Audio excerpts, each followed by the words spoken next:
Assalamualaikum guys, nandito kami sa Tagkawayan, Quezon. Nandito kami ngayon sa kanilang tourism office. So, ito na yung pinaka-tanong ng lahat. Ma'am, bakit Tagkawayan? Naghahanap kami ng kawayan kung meron ba talagang kawayan dito. Ano bang history ng Opo, ano? actually sir, ang pronunciation doon ay Tagkawayan. Tagkawayan. Kaway, from the word kaway. Ah, Pero kasama kaway. rin yung bamboo, which is kawayan. Okay. Pero historically based po, ang Tagkawayan ay meron kami, yung sa kasaysayan, merong mataas na bato na landmark po natin ngayon dito sa Okay, Tagkawayan. okay. Yan po ay located sa Barangay Rizal, nasa beach ng mataas na bato. So, ibig sabihin pala, kaway. Yes, kasi po, yung kasaysayan po natin, mayroong mga ninunong Aita, Okay. na kapag meron silang bountiful harvest or nakakuha ng mga baboy ramo, nagsiselebrate sila.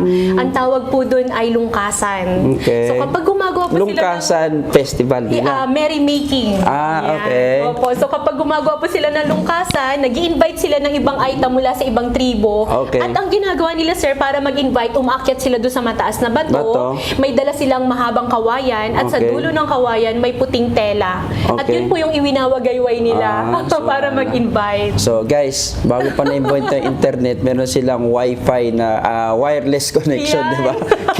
Tinatawag na nila. Kaya pala Tagkaway kasi kinakawayan. Kaway, So ngayon, nakita nyo na. From tourism office yun guys ha. Yes. Kasi meron kaming nakita, marami naman kawayan. Sa may bandang right side, pag going to Jumeirah, may mga Opo. kawayan. Tapos may isang bahay doon, nakita kami. Siguro sabi namin, pinipreserve siguro nila to. Kawayan talaga lahat eh. Opo. Ewan ko lang, basta nakita nyo from here, going siguro sa left side. So, yun ma'am, thank you very much. Opo, salamat din po sa inyo. Cute ng walis ting-ting kanina ko patitig.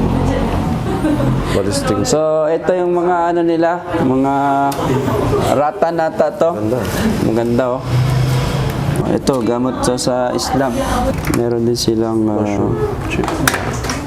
Mushroom chicharon. yeah. Kapo.